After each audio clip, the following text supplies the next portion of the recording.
a gente vai ver o texto que eu quero ler com você, Salmo 68, versículo 6. Olha como Deus gosta de família. Ele diz assim, que o solitário vai morar em família. Amém? Quem faz isso é quem? É Deus. Deus faz com que o solitário more em família. Tanto é o propósito e o desejo de Deus, o gosto de Deus pela família.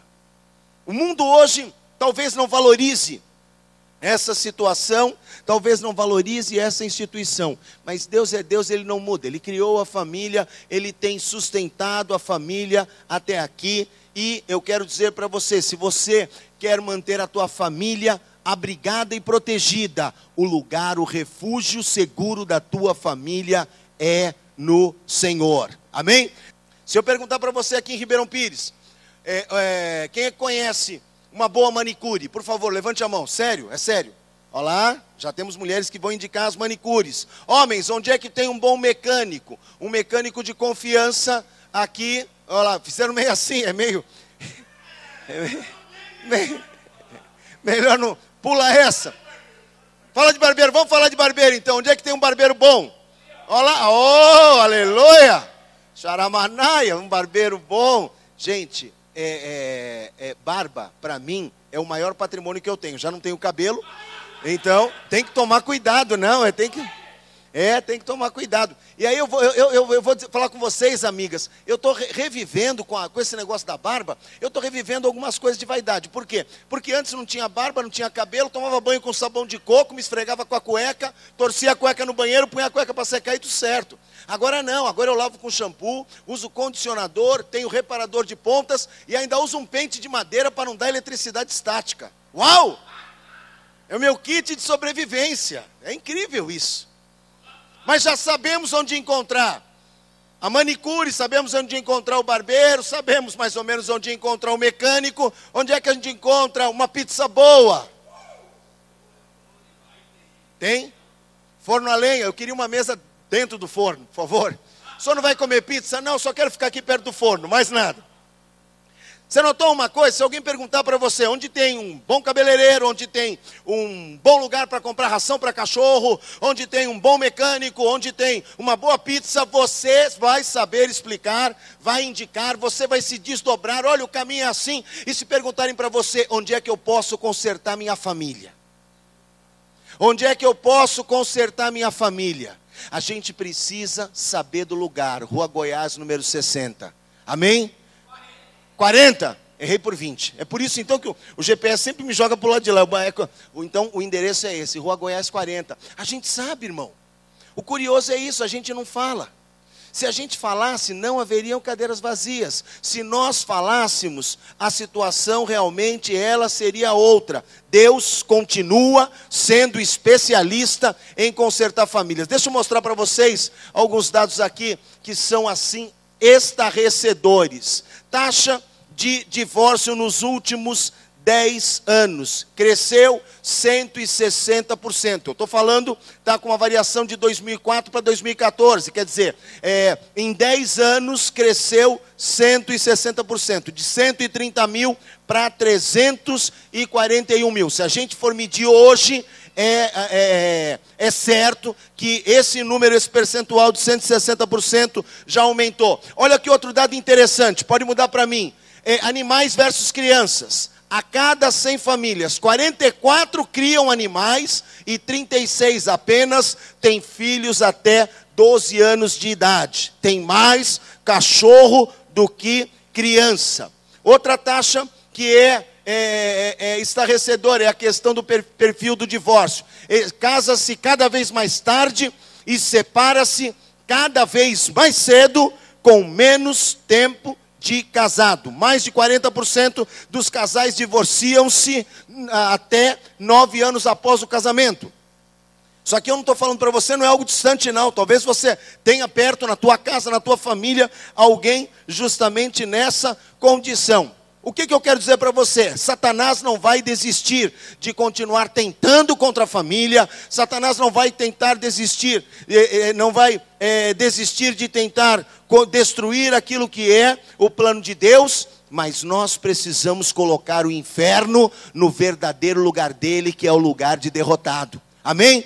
Eu e você somos a igreja vitoriosa de Cristo. A nossa família precisa estar debaixo da cobertura da igreja, e aí nós vamos ter verdadeiramente famílias dos céus na terra. Amém? Amém?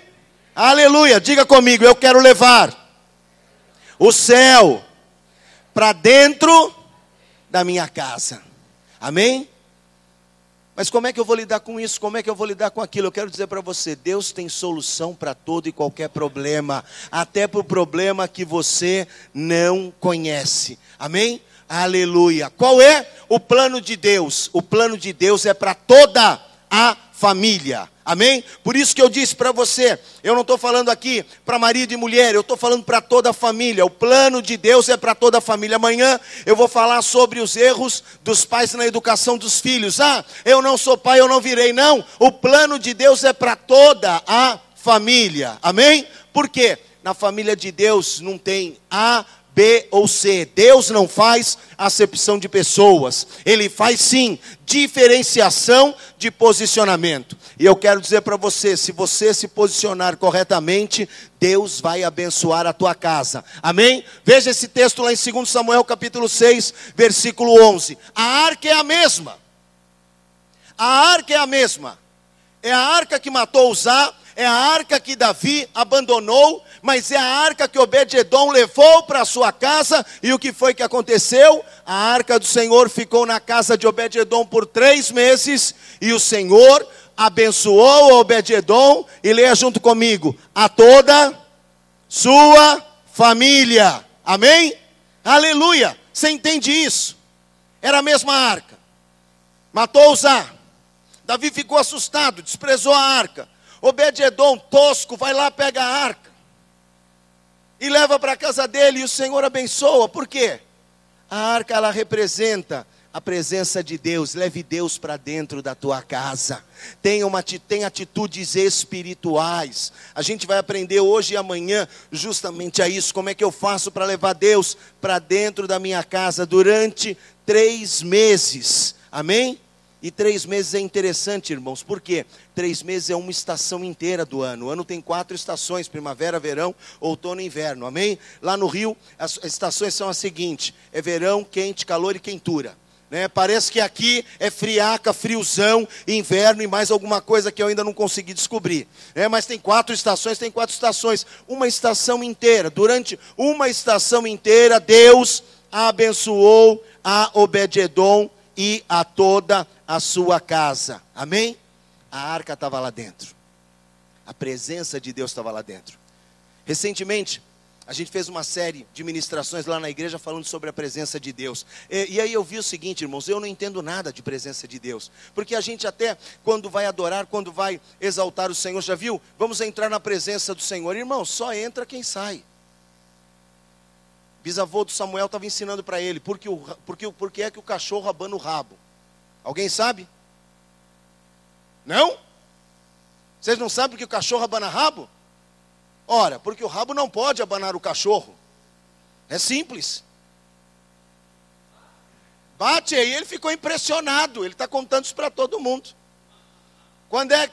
Aí pergunta para o cachorro, morde? Não, não morde. Ai, mas mordeu. Só morde quando fecha a boca. Quando está com a boca aberta, não morde. A mesma coisa é essa. Por que eu tenho que entrar na presença? Eu tenho que entrar na presença e eu sair. A presença de Deus é algo para a gente desfrutar em todo o tempo, amém? Tem que ter presença de Deus aqui na igreja, aleluia. Mas tem que ter presença de Deus na tua casa também. A arca precisa estar na igreja, aleluia. A arca precisa estar na minha casa. O maior valor da tua família não é ter aquela TV de LED maravilhosa, não é ter uma casa bacana, isso tudo é muito legal. O maior valor da tua família deve ser a presença de Deus, amém?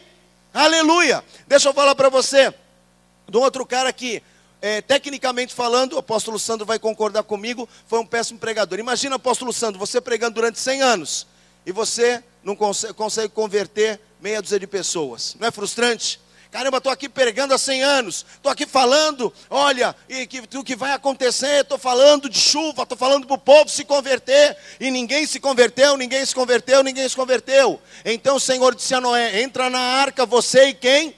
Toda. A bênção de Deus é para quem? É para toda a nossa família, porque você é o único justo que eu encontrei nesta geração. Amém? A gente podia dizer, Noé é um fracassado. Noé pregou e não conseguiu salvar ninguém. Irmãos, Noé pregou, salvou sua mulher, salvou seus filhos e salvou as suas noras. Amém? Noé pregou e salvou toda a sua família. Deixa eu ler para você agora um outro texto, lá em Gênesis, capítulo 2. Vamos avançar? Gênesis 2 diz assim, em 2, 21, 25. Eu estou correndo aqui, querido, para a gente poder aproveitar tudo que a gente tem. Então o Senhor Deus fez o homem cair num profundo sono. Enquanto esse dormia, tirou-lhe uma das costelas, fechando o lugar com carne. Pode ir. E com a costela que havia tirado do homem, o Senhor Deus fez uma mulher e a trouxe e disse a ele, essa é sua mulher, esta. E o homem disse, essa é osso dos meus ossos, carne da minha carne, ela será chamada mulher, porque do homem foi tirada, vamos lá, por essa razão o homem deixará pai e mãe, se unirá à sua mulher, e eles se tornarão uma só carne. Homem e mulher viviam nus e não sentiam vergonha. Deus olhou e foi vendo, olha, eu fiz isso é bom, eu fiz isso é bom, eu fiz Adão é bom, só tem uma coisa que não é bom. Não é bom que Adão esteja só. Não é bom que Adão esteja só. Vou fazer para ele uma ajudadora. Eu penso assim que Deus olhou e viu lá o elefante com a elefanta, o tigre com a tigresa, o leão com a leoa, e o coitado do Adão sozinho. Aí Deus olhou assim e falou, rapaz, tu está muito feliz aí, né? Tu vai ver o que eu vou te arrumar. Vou arrumar uma sarna para tu te coçar. Vou te arrumar uma mulher. Por isso que ele botou um sono nele, né? Aí fez cair num sono, deu lá uma anestesia nele. E tem uma história que diz assim, isso é maldade. Que fica reclamando e falando, pô, a mulher, que Deus chegou e falou para Adão, Adão, vou fazer uma ajudadora para você. Ele falou, aleluia, glória a Deus, Adão pentecostal. Aí Deus falou, eu preciso de metade do teu cérebro, eu preciso de uma perna, eu preciso do teu bíceps, do teu tríceps, eu preciso disso, daquilo outro, para fazer um projeto legal. Aí sabe o que Adão falou? Senhor, vê o que dá para fazer com uma costela. Aí saiu isso aí, né? Irmão, não mexe no projeto original.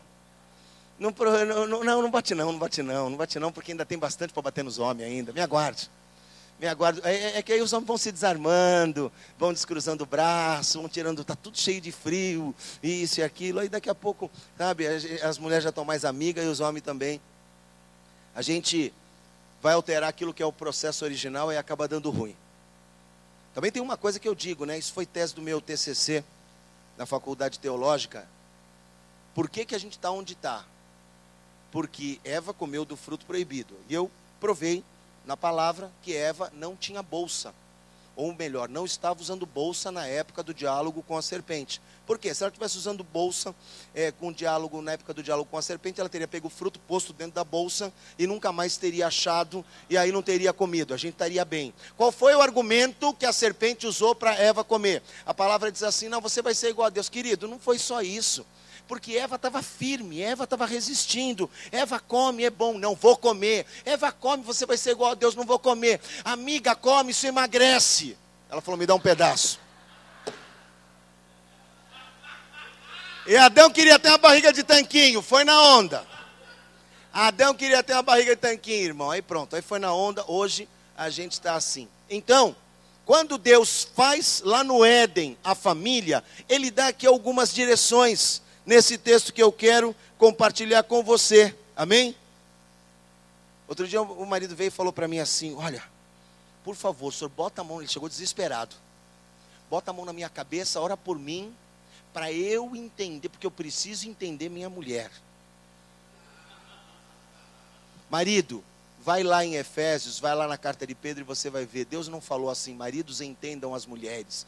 Deus falou, marido, amai as vossas mulheres. É só isso, marido. Melhor é obedecer que sacrificar. Como é que você quer entender se você estava dormindo no processo? Não foi isso? Não deu um sono em Adão, botou um sono em Adão, aí puf, aí Deus vai e faz, e Adão dormindo, agora você quer? Não, eu quero entender, não tem que entender, só ama. Só ama, mais nada. Amém? Obrigado, marido, pelo teu amém tão espiritual. Eu vim aqui para falar, se você quer receber ou não, o problema é teu, irmão. Depois eu dei o recado, se Nínive não vai se arrepender, o problema não é meu, Senhor. Jonas já veio aqui, já foi vomitado pelo peixe e tudo mais, sabe?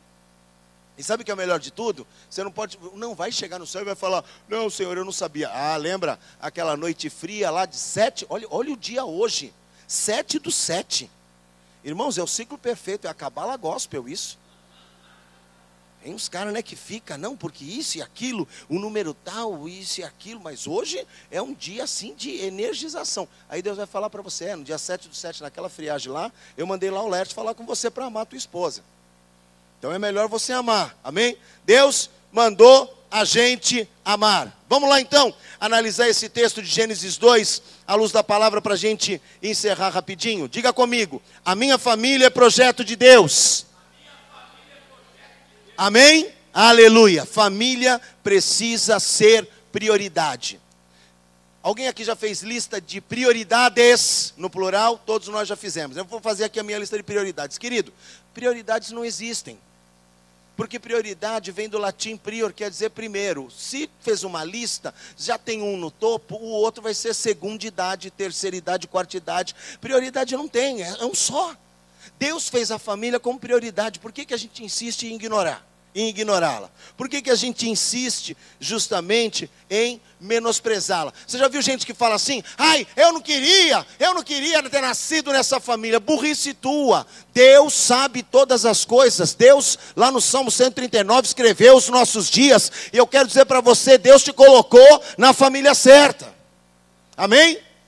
E ainda que você ache que tenha casado com o homem errado, eu vou dizer para você, Deus é poderoso para consertar o rumo da tua vida em nome de Jesus. Consertou a minha? Amém? Aleluia. Por quê? Porque Deus ama família. Amém? Dê importância àquilo que Deus valoriza. João capítulo 15, versículo 16. Vocês não me escolheram, mas eu escolhi para irem darem fruto, a fim de que o fruto permaneça, a fim de que o Pai lhe conceda o que pedirem em meu nome. Amém? Deus te escolheu para ser marido dela, Deus te escolheu para ser esposa dele, Deus te escolheu para ser pai dos teus filhos. Amém? Deus escolheu a família que a gente devia nascer. Vira para a pessoa que está ao teu lado e diga para ele assim, você nasceu na família certa. Amém? Aleluia.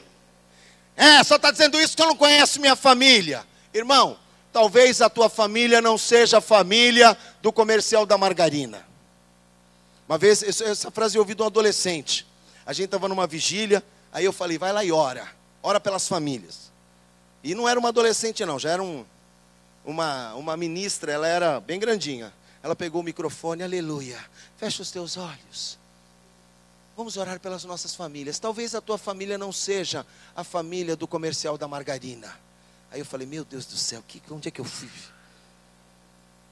Aí eu fiquei pensando, e ela orou, até que a oração foi boa. No final eu falei, querida, que história é esta, família do comercial da margarina? Ela falou, sabe o que é, bispo? Aquela família perfeitinha, que acorda todo mundo de manhã rindo, que tem suco de laranja na mesa, que não tem ninguém atrasado. Falou lá em casa, bispo, é um estresse desgraçado. O meu irmão já acorda de mau humor, é o cachorro latindo, o gato, minha mãe reclamando para tirar o lixo, o pão tem que requentar porque foi de ontem, porque ninguém quis comprar.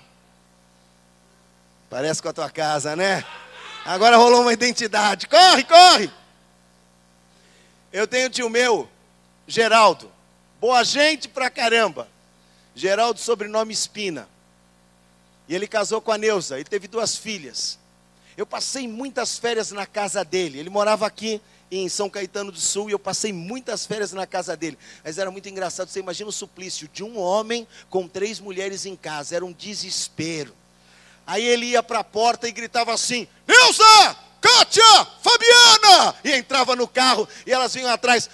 Querida, amiga, você não sabe o que ele fez para resolver o problema. Estou falando de coisa de 40, 50 anos atrás. Ele trabalhava na General Motors, ele colocou um conversor, um inversor de AC e DC, ele tinha uma tomada de 110 dentro do carro, para elas poderem ligar na época o secador, para poder secar o cabelo no caminho enquanto ia. Se você não pode vencer, junte-se a ela. Né? Eu sei que quando ele dava os 3 berros na porta, o meu ele não gritava não, porque eu já estava junto. Oi? Não, aí caía tudo, né? Então, mas aí elas tinham já uma fila, já lá, isso e aquilo. Imagina, eles vão querer ligar 3 secadores, mais a chapinha, mais o Babyliss, mais não sei o que mais, então já fica mais complicado. Mas ele tinha uma tomada daquela, eu falei, meu Deus, eu não entendia que era corrente alternada, que era corrente contínua. Eu era criança, achava que tudo aquilo funcionava. Né? Eu olhava e vivia aquelas coisas do meu tio, meu Deus do céu. Você nasceu na família certa, sim.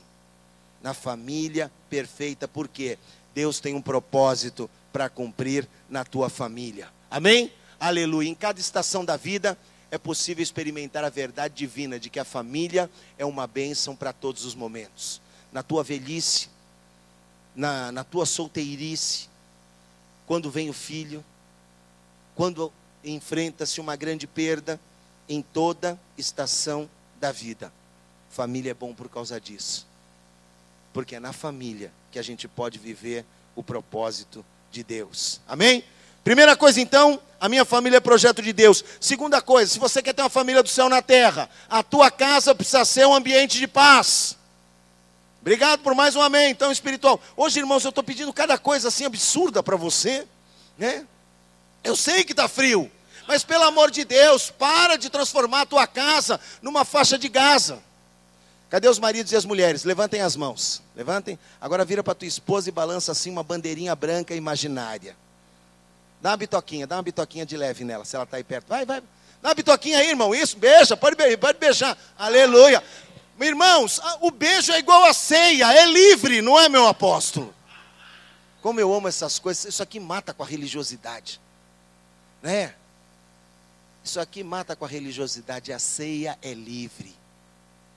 Não importa se você é membro da fonte de avivamento ou não é membro. Não importa se é criança ou não é criança. Você está na casa do teu pai. Nós somos família e a gente é convidado a sentar à mesa. Pode beijar, viu, marido? Pode beijar na igreja sim. Não tem problema não. A nossa casa precisa ser um ambiente de paz. Gênesis 2, 21, 22. Vamos lá. Sono. Deus fez, pode ir. Deus fez cair um profundo sono enquanto esse dormia. A gente só dorme quando tem paz, irmãos. Tem gente que perde sono, já viu? Ai, perde sono porque tem conta para pagar. Perde o sono porque está preocupado com isso. Perde o sono. A gente só dorme quando a gente tem paz. Salmo 4, verso 8. Em paz me deito e logo pego no sono, porque só tu, Senhor, me faz repousar em segurança. Amém? Enquanto ele dormia, tirou uma das costelas, fechou o lugar com carne, e aí continue. Com a costela que havia tirado do homem, o Senhor Deus fez uma mulher e o trouxe a ele. Amém? Sabe qual é o nosso problema, irmãos? O problema é que em vez da gente viver essa paz que dá o sono, a gente acaba fazendo a guerra.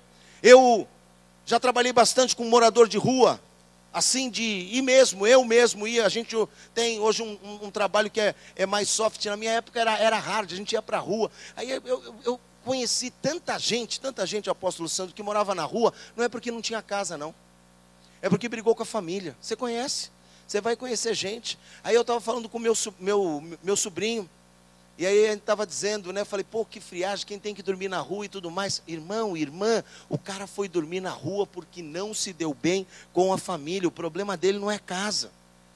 O problema dele não é porque ele não tem casa não, é que ele não sabe morar em família. Amém?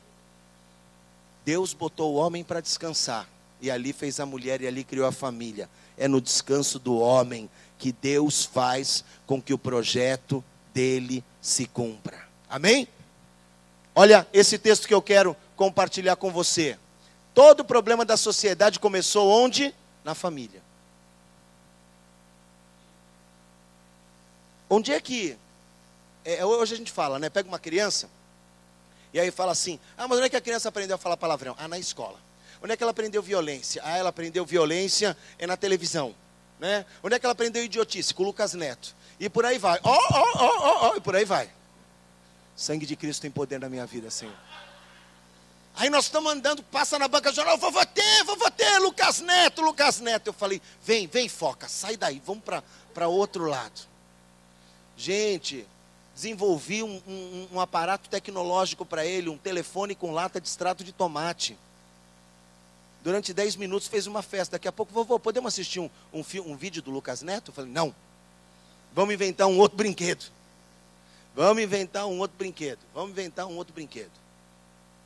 A gente precisa aprender a viver essa condição que Deus preparou para a gente e entender o seguinte: no nosso íntimo já está a maldade. Quem ensinou Caim a matar Abel? Ele assistiu algum documentário de violência? Não. Por isso que eu digo para você que o problema começou na família. O pecado começou onde? Na família, Adão e Eva. Agora olha que coisa interessante. Como é que a gente pode consertar a sociedade? Talvez você olhe aqui e você pense o seguinte: ô pastor, ô bispo, tem um erro ali, ó lá. Consertar com S e consertar com C. Não é não. Sabe o que acontece? Deixa eu rapidinho falar disso para você. Aqui tem uma realidade de semântica, sim. Consertar com C tem a ver com o quê? Concerto de... música. E música é o quê? É harmonia, não é? É cada instrumento tocando no tempo certo, cada coisa fazendo a sua parte. Você vai num concerto sinfônico, aquilo é maravilhoso, porque tem uma hora que aumenta, tem uma hora que abaixa, tem uma hora que toca o sopro, tem uma hora que vai só a percussão. Ou seja, cada um tem o seu determinado papel. Concertar quer dizer harmonizar. Consertar quer dizer fazer com que cada membro da família possa desempenhar o seu papel. Nós só vamos ter uma sociedade melhor quando a família for harmônica. A nossa família precisa ser harmônica. O homem precisa entender o papel dele, precisa haver paz justamente para isso, para que a gente possa viver a bênção de Deus. No que depender de você, tenha paz na tua casa, porque a resposta calma desvia a fúria, mas a palavra ríspida desperta a ira. Quantas vezes que eu, como marido, falei coisa que não precisava? Mas vou falar. Mas é o meu direito. Querido, querida, não vale a pena. Seja um promotor de paz na tua casa. Ajude a consertar, a harmonizar a tua casa para você, para que a gente possa ter uma sociedade melhor. Vai, quando eu levantar a mão, querida, isso, aperta aí. Olha lá, mais um texto de Provérbios. Melhor é o homem paciente do que o guerreiro, mas vale controlar o seu espírito do que conquistar uma cidade. Amém? Sabe o que quer dizer esse texto? Não adianta vencer lá fora se você não consegue vencer dentro. Não adianta ter sucesso lá fora se você não tem sucesso com você. Hoje pela manhã eu estava ministrando, estava dizendo, sabe por que a igreja existe, irmãos? A igreja existe para o seguinte, para ensinar eu a me relacionar comigo mesmo, para que eu possa me relacionar com o meu próximo, para que eu possa me relacionar com Deus. Por quê? João não fala, se alguém diz que ama a Deus, mas não ama o seu irmão, é o quê? Mentiroso. E quem é o pai da mentira? É o diabo. Ora, se eu digo que amo a Deus e não amo meu irmão, eu sou filho do diabo. Pronto? É claro. A igreja existe para isso, a família existe para isso, para que a gente possa se relacionar bem conosco mesmo, para que a gente possa ser curado, para que a gente possa colocar um freio na nossa boca e para que nós possamos ser promotores de paz no nosso lar. Amém? Aleluia! Então, vamos para o terceiro tópico para a gente trazer fazer da nossa família uma família do céu. A tua família tem que ser a prioridade. Amém? Tua família tem que ser prioridade.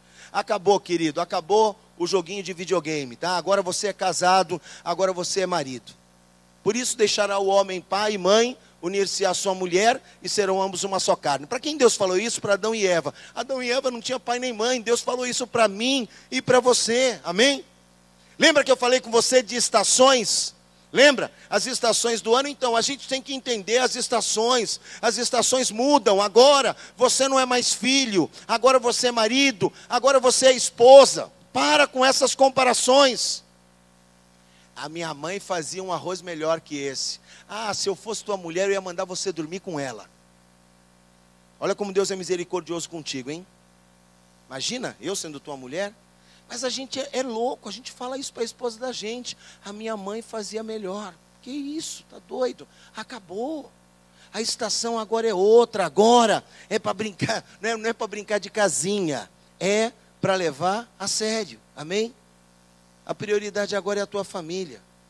A tua esposa merece a maior dedicação, o teu marido merece a maior dedicação. Vamos fazer uma análise rápida aqui, pode avançar. O que é deixar, pode ir, deixar pai e mãe, amém? Vamos lá, deixar pai e mãe, vamos? Por essa razão, o homem deixará pai e mãe. Esse texto aqui é um texto do pastor Luciano Subirá, no livro dele, O Propósito da Família. Eu separei aqui para você. Os filhos devem aos pais não apenas obediência, mas também honra. Ao se casarem, os filhos deixam pai e mãe, se unem ao seu cônjuge, e isso põe fim à necessidade de obediência, mas não de honra. Outro dia eu falei para um filho, você precisa honrar teu pai e tua mãe. Ele falou, mas meu pai e minha mãe não merecem. Filho, deixa eu dizer uma coisa para você. Honra não tem a ver com merecimento. Honra é mandamento, acabou. Acabou, ele pode ser um bêbado, mas é teu pai. Ela pode ser uma grossa, uma Fiona, uma ogra da vida, mas ela é tua mãe. E aí você viu, agora eu cresci. Você cresceu. Obediência é diferente de honra. Obediência é diferente de honra. A honra nunca vai prescrever. Amém? Aí, no versículo B, unir-se-á um ao outro. Amém? Estou falando aqui de família, de construção de família. É diferente da união que você tinha com o teu pai e a tua mãe. Rompeu o cordão umbilical com o pai e a mãe. Agora presta atenção numa coisa. Com pai e mãe a gente rompe o cordão. Essa união é para sempre. Essa união, ela é para sempre. Mateus 19, versículo 6 diz assim: aquilo que Deus uniu, ninguém separe. Eu quero abrir aqui um parênteses e falar para você. Não vou entrar no mérito e questionar quem casou ou não casou, deixou de casar e tudo mais. Eu estou falando de uma interpretação bíblica minha. Talvez para queimar minha língua, eu tenho um filho que é divorciado. E você imagina como isso deve ser agradável para mim. Só que eu entendi uma coisa, irmãos. Eu fiquei 3 anos separado da minha esposa. E aí quando começou esse processo de restauração, eu vou dizer para você, não foi fácil para mim, não foi fácil para ela. Não foi fácil para mim porque eu não queria. Eu olhava para ela assim, eu falava, tô doido para tomar umas caipirinhas e sair com umas piranha. Assim mesmo, irmão, perdoe. Era brabo o negócio, a capetada era grande. Legião é o meu nome. Era assim. Aí um dia a gente estava em Diadema. Carro do meu cunhado, era um Uno Mille verde. Aí eu estou dirigindo o Uno Mille ali, que eu fui fazer um negócio para ele em Diadema. Parou no sinal, o trânsito não andava. Aí o sinal abria, fechava e não andava. Ela virou para mim e falou assim, me dá um beijo. Eu virei para ela e falei, pior coisa que um homem pode dizer. Eu falei, não vou te beijar não. Ela falou, por que você não quer me beijar? Aí eu falei assim, porque eu não estou com vontade. Você já imaginou como é duro? O teu marido, que você orou 3 anos por ele, metido na prostituição, você pede um beijo para ele, e ele tem a coragem e a audácia de dizer para você, você se guarda 3 anos para ele, você não arruma um namorado sequer, enquanto ele está afogado no pecado, e aí você pede um beijo para ele, ele fala, o que você faria? Aí eu dava um tapão na cara dele. Aí eu abri a porta do carro, você é feito doida na rua. Ah! Aí eu mandava ele para pip. Sabe o que ela fez? Ela chegou bem perto de mim assim. O olho dela saía fogo. E nos seus olhos há fogo. Eu falei, meu Deus, agora. Criei um monstro. Laerte, eu só vou te falar uma coisa. E com essa mão assim, ela fez assim. Com vontade ou sem vontade, tu vai me beijar agora. Agarrou meu pescoço e me deu uma lapada ali, irmãos, que foi um Deus nos acuda. Eita glória! Tem 24 anos que isso aconteceu e eu louvo ao Senhor. Sabe qual é a minha alegria, marido? É olhar no olho dela e falar, tu és a minha mulher há 24 anos, eu não tenho olhos para outra. Amém? Deus é poderoso para fazer mais e mais na tua vida, em nome de Jesus, amém? Por isso aquilo que Deus uniu, ninguém separe. Amar é decisão. Um dia ela decidiu me amar. Um dia, vamos lá? Um dia ela decidiu ser uma só carne comigo. Amém? Aleluia. E em quarto e último lugar, a nossa casa precisa ser um lugar de intimidade. Amém? Gênesis 2:25. Homens e sua mulher viviam nus e não sentiam vergonha. Sabe qual é a maior intimidade que você pode ter na tua casa? E aí eu vou dizer para você, a maior intimidade que você pode ter na tua casa não é com a tua mulher. Você pode ter intimidade com os teus filhos. Meu Deus, intimidade é ser verdadeiro. Intimidade é ser transparente. Intimidade é rasgar o coração. Intimidade é falar onde está doendo. Intimidade é dizer que você não gostou ou não quis. Amém? A prova de que você entende seus filhos é quando você mostra paciência com ele. Amém? Disciplinar diz respeito a corrigir o caminho, a colocar de volta na direção certa. Por isso, disciplina é um ato de amor. Amém? Só que disciplina tem que ser verdadeira. Como é que eu vou disciplinar se eu não tenho uma atitude verdadeira? Amém? Eu quero terminar lendo para você um texto que está lá em Malaquias capítulo 4, verso 6. Uma promessa de Deus para nós, para a nossa casa, para a nossa família. Ele fará com que os corações dos pais se voltem para os filhos e os corações dos filhos para os pais. Do contrário, se não voltar o coração, eu virei e castigarei a terra com maldição. Amém? Assim é que termina. Assim é que termina a antiga aliança, o Antigo Testamento, dizendo que Deus iria tornar os corações, pai para o filho e filho para o pai, para justamente gerar o quê? Para gerar uma herança. Amém? Para poder gerar uma herança. Por quê? Bill Johnson escreveu, pastor americano, escritor, escreveu certa vez: conseguimos de graça aquilo que outra geração pagou para obter. Sabe o que eu quero dizer com isso aqui? Que quando a gente constrói uma família abençoada, nós somos o piso para que os nossos filhos possam ir mais longe. Com uma família abençoada, você anda, o teu filho corre, o teu neto voa, e eu não sei o que o teu bisneto vai poder fazer. Amém? E ser uma família abençoada está nas nossas mãos. Mateus 15, versículo 13, e a gente vai encerrar com esse texto. E ele respondeu: toda planta que meu Pai Celestial não plantou será arrancada pelas raízes. Sabe o que eu quero dizer para você com esse texto? Aquilo que a gente colhe no nosso jardim da família é aquilo que a gente semeia. É aquilo que a gente semeia como pai, como marido, como esposa, como filho. Mas se aquilo que você plantou não está legal, se não foi Deus que plantou, então Ele quer ajudar você a arrancar. Que tal se a gente plantar uma semente nova? Que tal se a gente aproveitar hoje, amanhã, o feriado, para ter um propósito novo na nossa família? Aquilo que Deus não quer, Ele arranca. Só permanece se você quiser. Amém? O mundo vai de mal a pior, querido, querida. Mas a resposta de Deus para o mundo é a família. Aqueles que têm a resposta para combater a taxa de suicídio de adolescentes. Nós somos aqueles que têm a resposta, a igreja tem a resposta para mudar a história da sociedade. Mas para isso a gente precisa começar em casa. Começar em casa. Vamos ficar de pé. Amém? A gente precisa começar em casa, a gente precisa trazer o céu para a terra. O reino só será estabelecido quando ele for estabelecido na nossa família.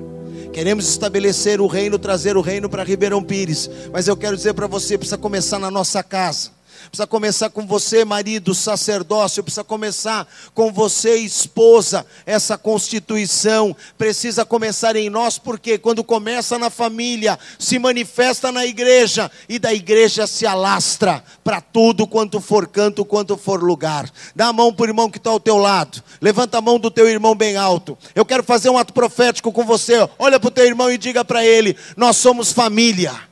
família de Deus na terra, a gente está junto, levanta a mão dele, porque se ele cair você levanta. Eclesiastes 4, versos 9 a 13, é melhor serem dois do que um, teu irmão não está sozinho. E agora abre a tua boca e começa a orar. Vamos erguer aqui um clamor. Há um clamor do mundo lá fora. Há um clamor do mundo lá fora, e nós temos a resposta, você e eu somos a resposta, uma família.